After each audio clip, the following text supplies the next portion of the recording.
यहाँ हम बाइबल वचन में उत्पत्ति अध्याय 8 पढ़ते हैं और परमेश्वर की महिमा करते हैं। यहाँ वचन में लिखा है, परंतु परमेश्वर ने नूह और जितने बनेले पशु और घरेलू पशु उसके संग जहाज में थे उन सबों की सुधि ली, और परमेश्वर ने पृथ्वी पर पवन बहाई और जल घटने लगा और गहरे समुद्र के सोते और आकाश के झरोखे बंद हो गए, और उससे जो वर्षा होती थी वह भी रुक गई। और 150 दिन के पश्चात जल पृथ्वी पर से लगातार घटने लगा। 7वें महीने के 17वें दिन को जहाज अरारा नामक पहाड़ पर टिक गया, और जल 10वें महीने तक घटता चला गया, और 10वें महीने के पहले दिन को पहाड़ों की चोटियां दिखाई दी।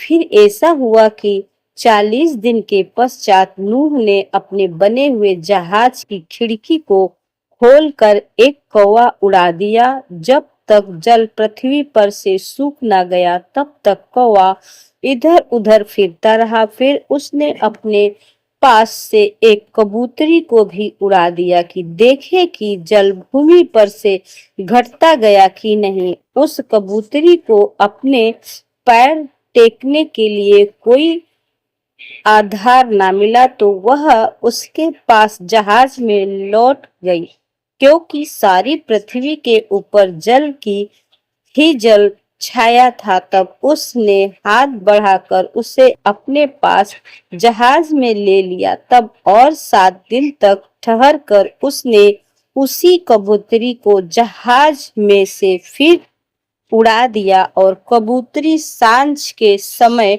उसके पास आई तो क्या देखा कि उसकी चोंच में जैतून का एक नया पत्ता है। इस से नूह ने जान लिया कि जल पृथ्वी पर घट गया है। फिर उसने 7 दिन और ठहर कर उसी कबूतरी को उड़ा दिया, और वह उसके पास फिर कभी लौट कर नहीं आई। नूह की आयु के 601 वर्ष के पहले महीने के पहले दिन जल पृथ्वी पर से सूख गया।